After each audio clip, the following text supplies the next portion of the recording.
Okay, what about the absolute authoritarianism without meaningful accountability? Okay, so what you're trying to say is that, like, what the leader says, the leader gets, basically? Yes, Trump. We have lots of disagreements in the MAGA movement. In fact, I'm more pro-life than the president is. In fact, a lot of people in this audience would have differing views maybe on where the president is at on Israel or Gaza or Ukraine or Russia. In fact, some people in this audience might say the president is not as pro-Second Amendment as they would like.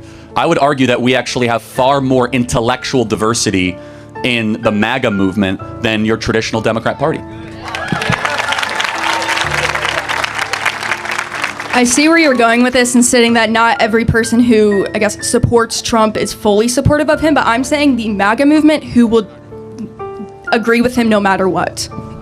Well, I actually think that there's more depth and complexity to the MAGA movement than you would imagine. A lot of people here who would consider themselves to be part of the MAGA movement, they won't blindly sign on to everything that Trump does. However, they will say that they agree with him 8 out of 10 times or 9 out of 10 times. And so I would say, though, you know what was a cult?